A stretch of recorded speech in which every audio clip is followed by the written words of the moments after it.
The sun blazed mercilessly over the dry plains, beating down on a world of cracked earth and whispering winds. Dust clung to boots and lips alike, and even the vultures circled lazily in the distance, too weary to call. This was not a land for the faint of heart. It was a land of grudges and gunsmoke, where a man's word carried more weight than any badge or book. Out here, the desert didn't care about who you were or what you'd done. It swallowed men whole, outlaws and lawmen alike, leaving only bleached bones behind. He had ridden hard since dawn, his horse stumbling beneath him as the heat rose in shimmering waves from the ground. Once he had been a soldier, a fighter, and now he was a drifter with a single promise burning like a brand in his mind.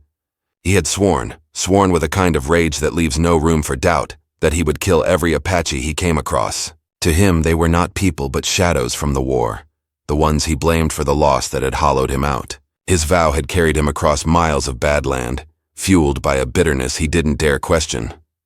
The war between settlers and Apache bands had left scars on both sides. He had seen villages burned, families scattered, and he had watched his own kin fall one by one in ambushes along the canyon trails. Each memory was a thorn, and every mile of his journey pressed it deeper. When people in the saloons whispered of treaties and peace, he spat on the floor and left. Peace was for men who still had hope. He carried only hate. Now, as his horse collapsed beneath him and the canteen ran dry, he realized he had gone farther into the desert than he had meant to. The land stretched in every direction, a rolling sea of sand and red rock broken only by lonely buttes rising like giant sentinels. There was no trail here, no water, and no shade. He felt his throat closing, his hands trembling on the reins, but he pushed himself forward. Death in the desert seemed a small price for vengeance if it came with taking a few more Apache with him first. He stumbled down from the saddle and landed hard in the sand. His vision blurred. The heat played tricks on his eyes, making shapes appear and vanish. He thought he saw a figure standing a few yards off, watching him from behind a patch of sagebrush. He tried to lift his revolver, but his arm felt like lead. The figure didn't move. For a moment he wondered if he was already dead. But the wind carried a sound. A soft clink of beads, the muted swish of leather against skin. Someone was there. He blinked against the sun and saw her more clearly now. A woman kneeling beside an earthen pot, her dark braids swinging as she dipped a cloth into water. She moved with quiet strength, her hands steady and unafraid, and she looked at him not with hatred but something harder to read. His first instinct was to reach for the gun at his hip. His vow, his rage, all came back to him at once, yet when he tried, his fingers slipped off the grip. The heat had drained him of every ounce of strength. His lips cracked as he tried to speak, but only a rasp came out.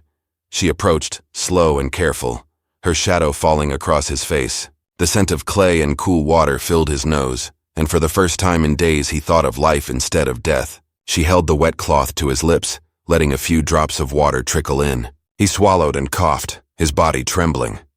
In his mind, she was supposed to be an enemy, one of the very people he had sworn to kill. But here, under the burning sky, the world didn't match his vow. The enemy was the desert itself, and without her he was already a corpse baking in the sand.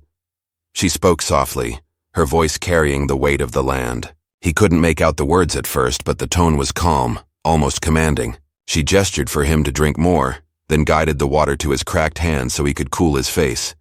He stared at her, searching for a sign of deception, for the glint of a hidden blade. But there was nothing except the glint of sunlight off the beads around her neck and the steady way she watched him. The memories of raids and blood still flickered behind his eyes, but for the first time in years he hesitated. The vow that had driven him through countless miles of hardship faltered under the weight of the moment. He wondered what her story was. Did she have scars of her own? Had she lost someone too? The wind picked up, lifting grains of sand into the air. In the distance, a hawk cried out. He realized how quiet the land had become. No other riders, no sign of his horse, no sound except the whisper of the wind and her measured breathing.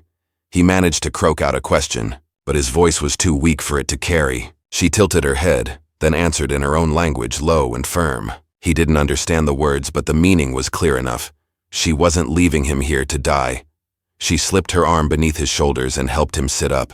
Her movements were efficient, practiced as if she had done this before. The water pot rested nearby, and she made sure it stayed within his reach. He looked at her again. Really looked. She was young, but her face was marked by the sun and wind, her expression both wary and resolute. Around her wrists were leather bands etched with patterns he didn't recognize. Every detail about her felt at once foreign and necessary. He wondered why she was here at all. Was she alone? Was this a trap, some cruel twist of fate? Or had she simply found a dying man in the desert and decided to save him, no matter who he was? The thought unsettled him more than his thirst. If she knew who he was, what he had done, would she still be here?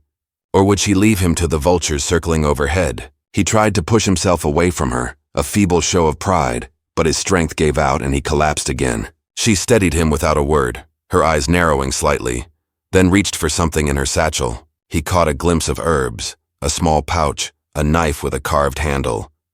The world around him tilted as his vision blurred once more. He clung to the sound of her movements, the faint smell of water, the coolness of the cloth on his skin. The desert faded into a haze of red and gold. Somewhere in the distance he thought he heard hooves, or maybe it was only the blood pounding in his ears.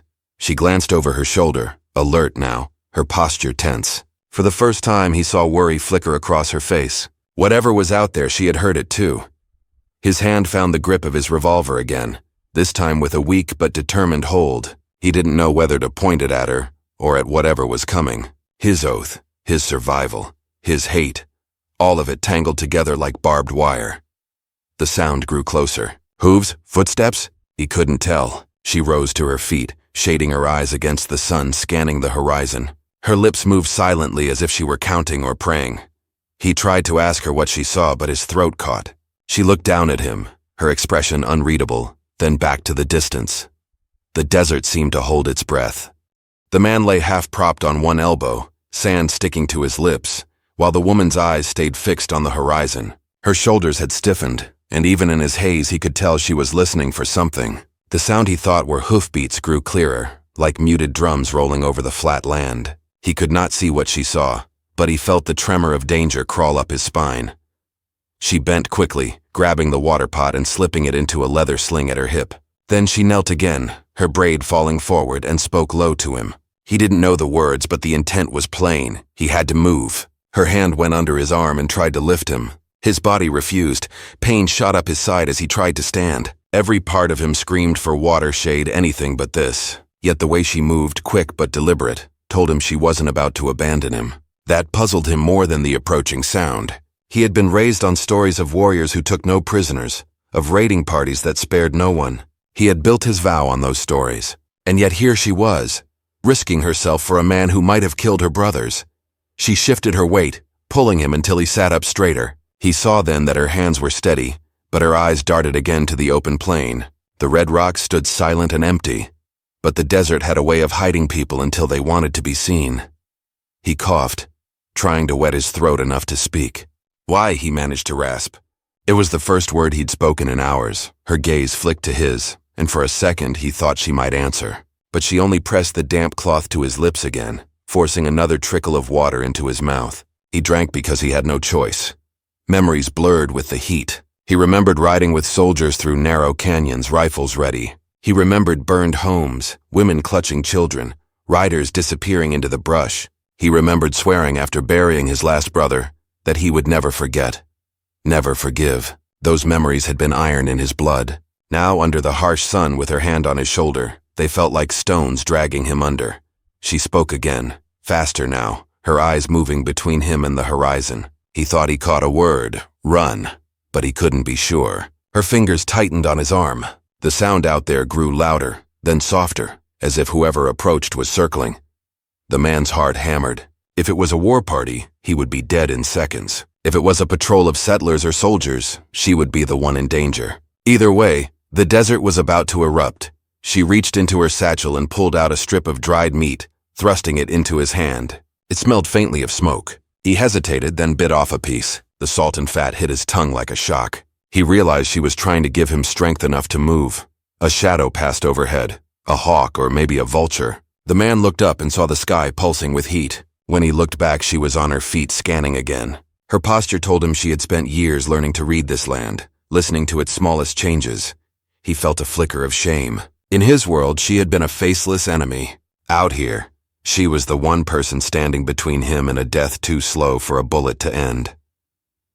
His mind drifted to the time before his vow.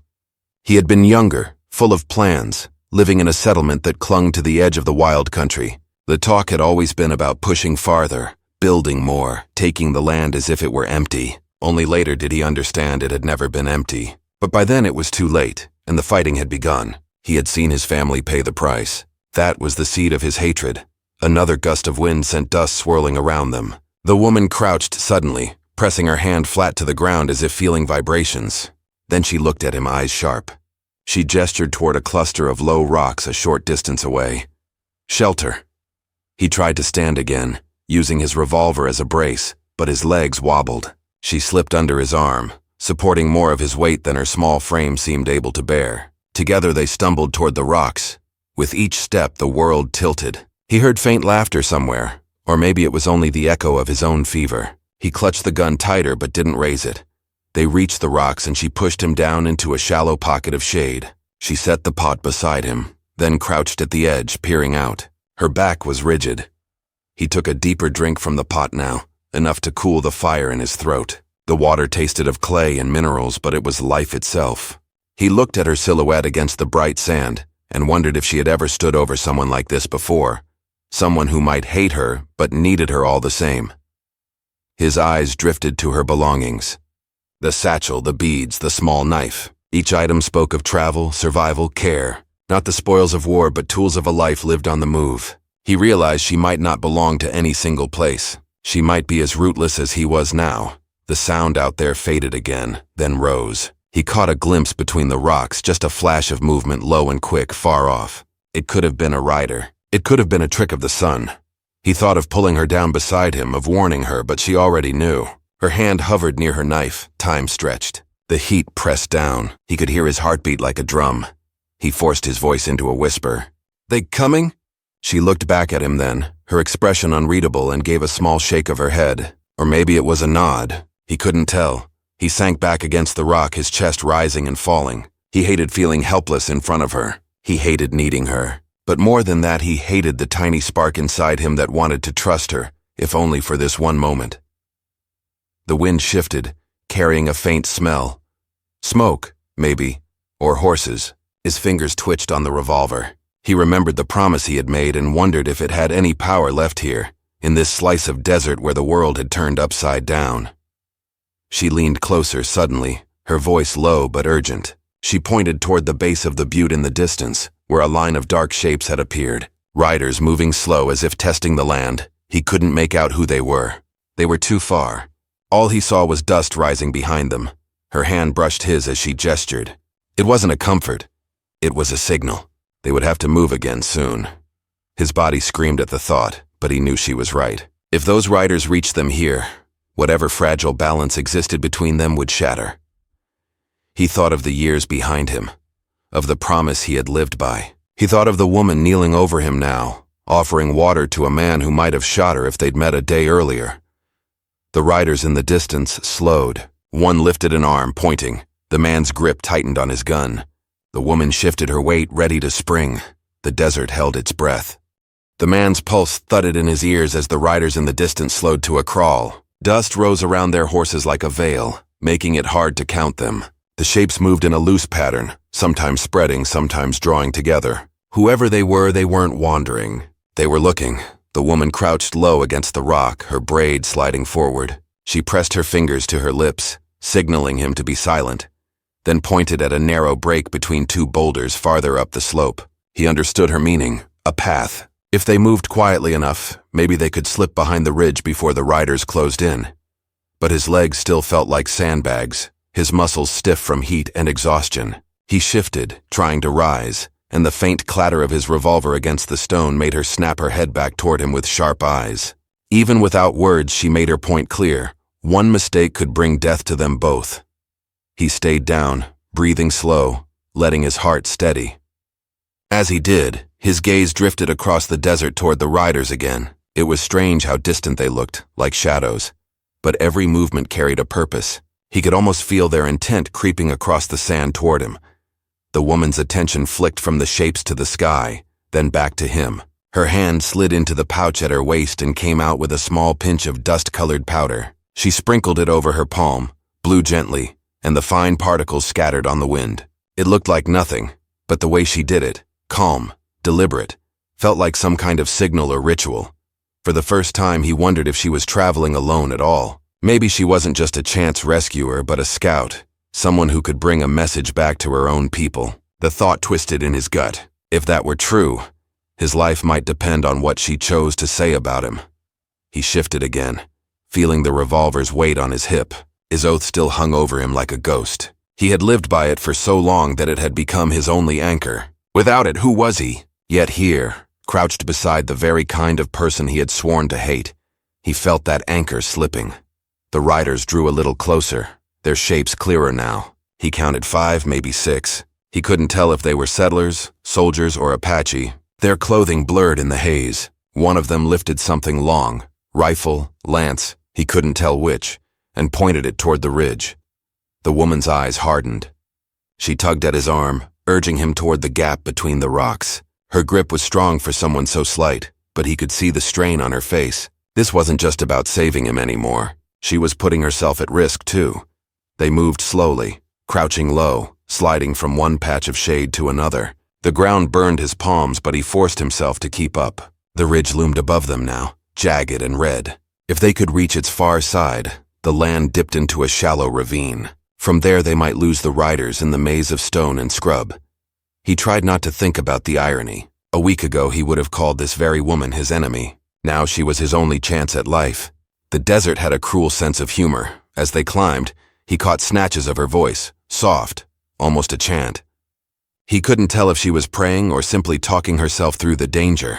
The words were foreign, but the tone carried weight, like she was speaking to the land itself.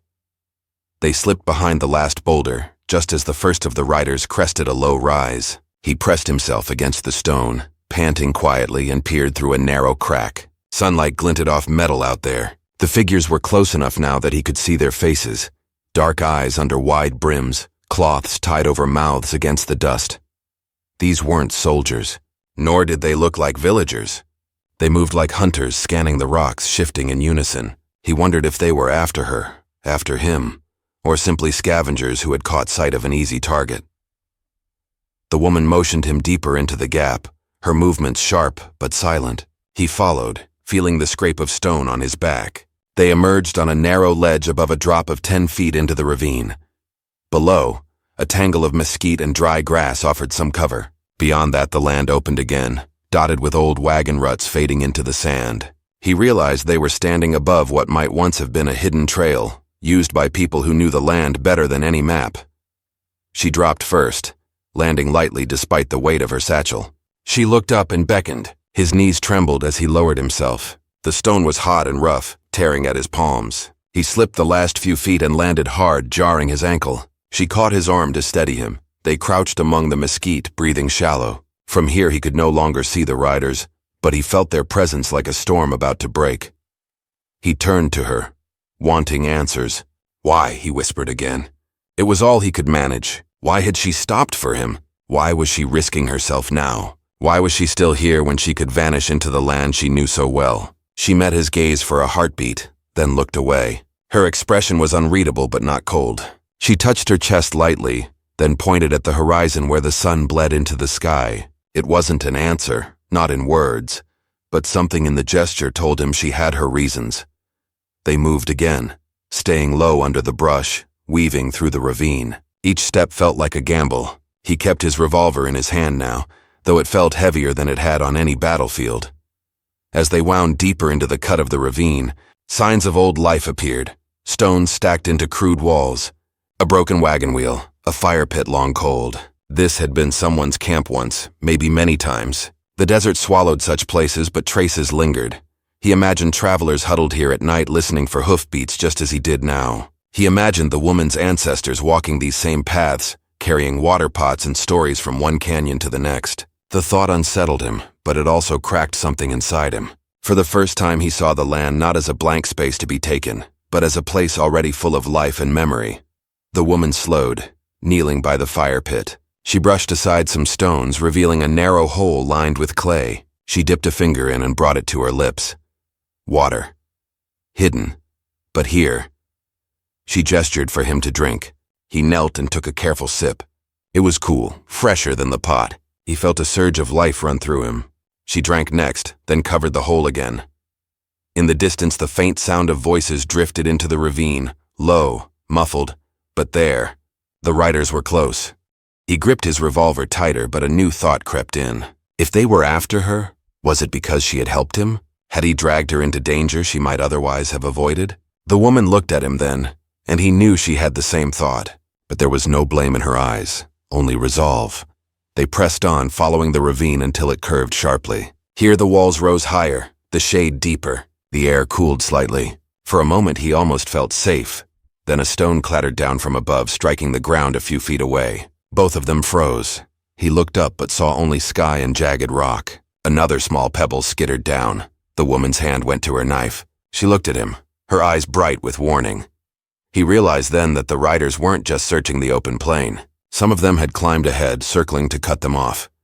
He swallowed hard, the taste of clay still on his tongue. His vow had brought him here. Her choice to help had bound their fates together. Now the desert was closing around them both. She motioned for him to stay low. They crouched against the ravine wall, the brush hiding their outlines. Above, a shadow moved across the ledge. Another followed. He heard the creak of leather, the faint snort of a horse. His hand trembled on the revolver. In another moment, someone might look down and see them. He glanced at her, searching her face for a plan. But she was staring upward, her lips moving silently again as if speaking to something he couldn't see. The shadow paused. Then another stone rolled down, landing almost at their feet. He held his breath. The desert held its own. The ravine seemed to shrink around them as the shadows above shifted and stretched. The man pressed himself flat against the wall, the stone rough beneath his palms, while the woman stayed crouched, her knife drawn. Neither of them moved. Dust drifted down like ash. From above came the low murmur of voices, too soft to make out but steady enough to confirm what they feared. Someone was up there, moving along the ledge, watching. The man's breathing slowed until each inhale felt like a risk. His revolver was heavy and slick in his grip, sweat pooling in his palm. He tilted his head just enough to see the woman's face. Her eyes were narrow, her lips pressed tight, but there was no panic in her. She had the look of someone who had hidden before and survived. Another pebble rattled loose, bouncing down and coming to rest at his knee. A horse snorted somewhere above, the sound bouncing off the ravine walls. He wondered how many were up there now. 5, 6? More. His mind raced through possibilities. They could be bandits hunting travelers. They could be scouts from a rival band. They could be settlers chasing the same bounty he once would have sought. The woman shifted, her free hand brushing the earth as if feeling its pulse. Then she leaned close to him, her voice low, almost a whisper. He caught only one word. Wait. It wasn't a plea, but an order. He nodded, forcing himself to stillness. The waiting burned like fire. Each second stretched, the silence above broken only by the soft jingle of harness, the creak of leather, the muted shuffle of boots on stone. In that stillness, memories crept back into his mind, unbidden. He saw his brother's face in the glow of a campfire, the night before everything went wrong. He heard the gunfire, the screams, the stampede of horses. He had clung to that night as his reason for hate. But here in the ravine, beside the woman who had saved him, the memory felt different. It wasn't a banner for vengeance anymore. It was a wound, open and aching. Above them, one of the shadows stopped moving. He could sense the person peering over the edge. The woman's hand flicked toward him. Down, stay low. He obeyed, pressing his cheek against the hot stone.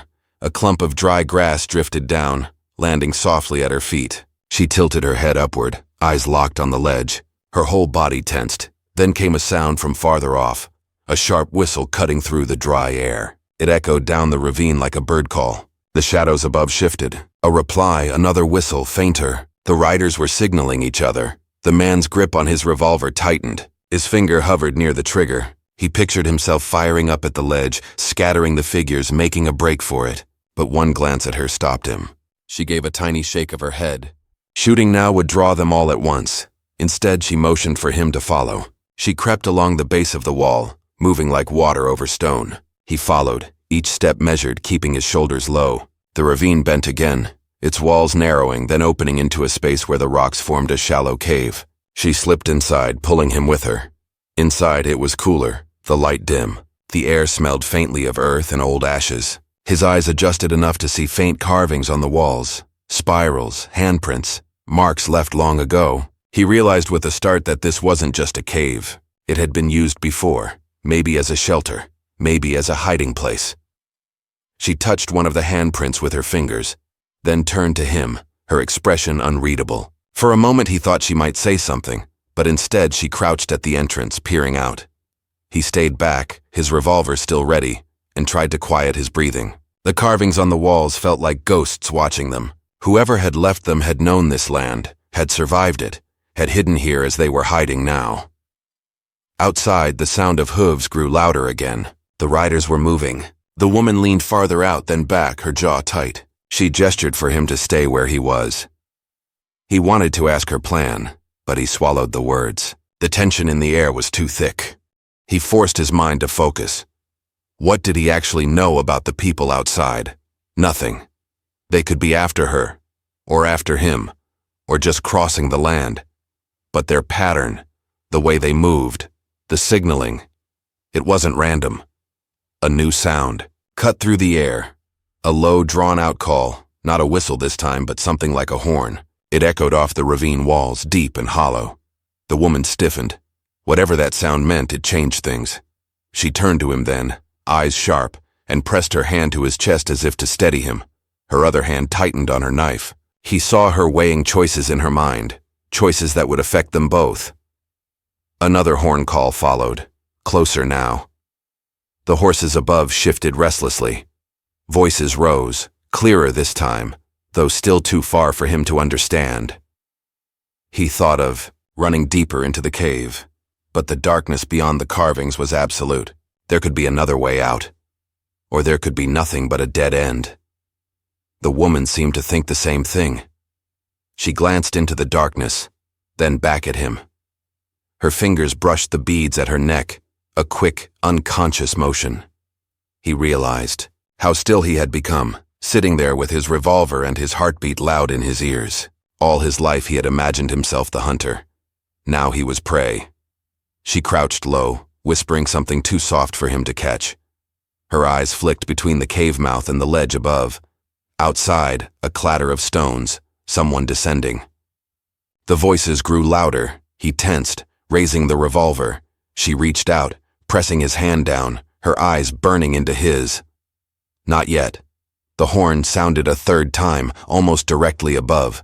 Hoofbeats pounded the edge. The woman moved suddenly, slipping, to the other side of the cave mouth, her body blending into the shadow. She gestured for him to do the same. They flattened themselves against opposite walls, hidden from direct view but close enough to see the opening. He could hear the riders now, their boots scraping on stone, their words sharp and clipped. One of them dismounted. He saw a flash of movement at the ledge, someone leaning down, scanning the ravine below. He held his breath, finger trembling on the trigger. The woman's eyes met his across the dim cave. There was no fear in them, only determination. A shape appeared at the edge of the cave mouth, a boot, a knee, a hand gripping the rock. Someone was climbing down, slow and cautious. Another shadow followed, then another. The man's world narrowed to the sight of that first hand reaching for the ground. He felt the weight of every choice he had made pressing on him. He had sworn to kill. She had chosen to save. And now together they were cornered. The horn call sounded again, a long, low note that vibrated in his chest. He raised the revolver, but the woman hissed a warning sound, barely audible. The first of the riders dropped to the ground just outside the cave. Dust rose around his boots. Another followed. The man's heart slammed against his ribs. The cave was small. If they stepped inside, there would be no room to hide, no time to run. The woman's grip tightened on her knife. She crouched lower, coiled like a spring. He saw the rider's shadow move across the cave floor, stretching toward him. Another footstep. The woman's eyes flashed in the dim light. The horn call stopped. Silence. The man's finger curled on the trigger. The rider at the cave's mouth took one careful step inside, his boots crunching softly on the grit. In that heartbeat, the man felt everything slow, the weight of his revolver, the smell of dust and leather, the woman's steady gaze across from him. He knew that if he fired, the sound would echo off the walls and draw the others instantly. He also knew he could not stay frozen forever. The rider shifted, squinting into the dimness. Before he could speak, the woman moved. She slipped out of the shadow, knife in hand, and pressed the blade lightly against the man's wrist, guiding his revolver downward. It was not a command born of weakness, but a decision to keep them both alive. The rider's eyes widened as he finally saw them. He opened his mouth, but the woman raised her free hand, palm outward in a gesture of peace. Her voice, when she spoke, was low and calm, carrying a quiet authority. She told him they meant no harm, that they were only passing through, that there was no need for blood. The rider hesitated. Another shape appeared behind him, an older man with a weathered face and a rifle slung across his back. His expression softened as he recognized the woman. A flicker of surprise crossed his features, then something like respect. He stepped forward and told the first rider to lower his weapon.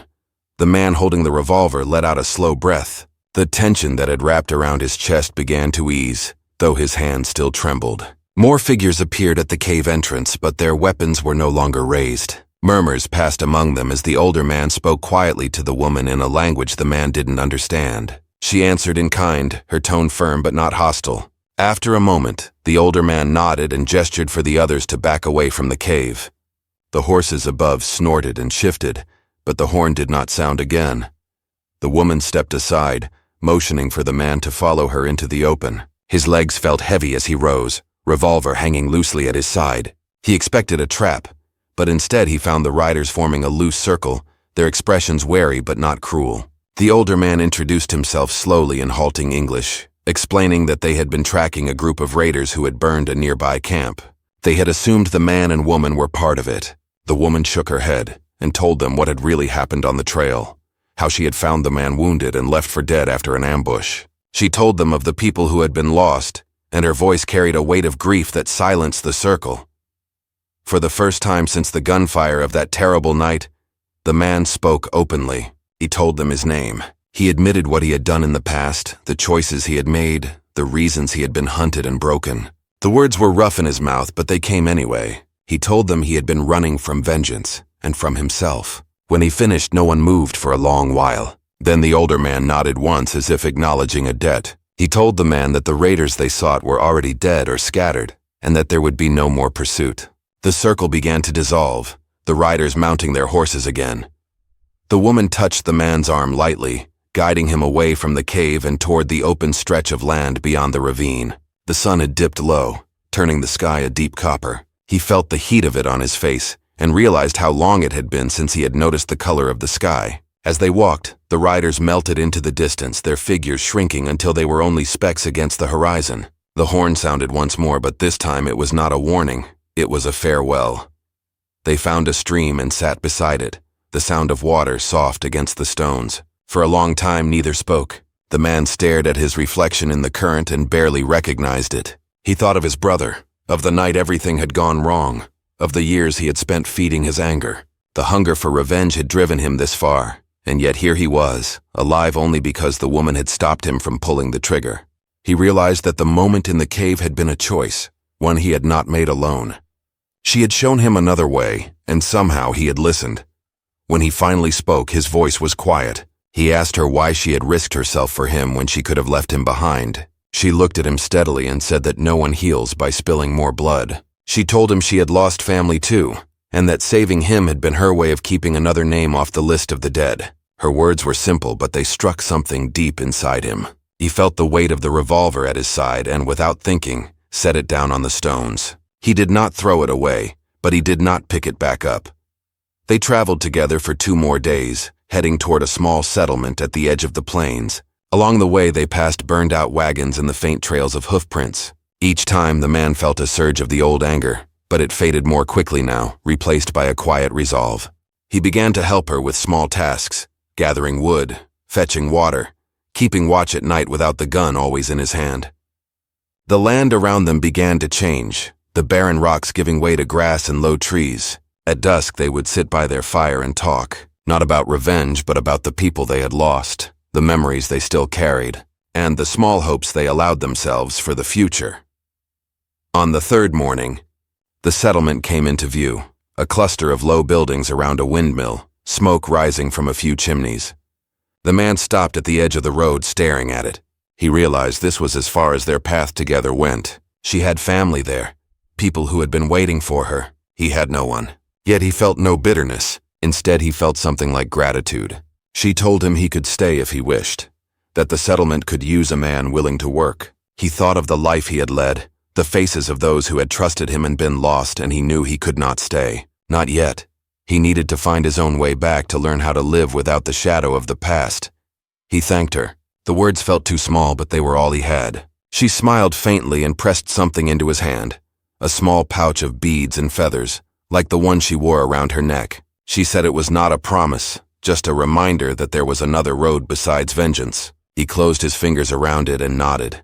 They parted at the crossroads, her path leading into the heart of the settlement, his stretching out across the plains. He walked until the buildings were only a blur behind him. The wind shifted, carrying the smell of grass and rain. He felt lighter than he had in years. The revolver was still at his side, but it was no longer an answer to every question. For the first time since that night by the campfire with his brother, he felt the possibility of something more than survival. As the sun climbed higher, he thought about what had brought him here: loss, anger, violence, and about what had carried him through: mercy, patience, and a stranger's choice to help him instead of leave him. He understood that he could not undo the past, but he could stop adding to it. He could choose not to be the man who always reached for his gun first.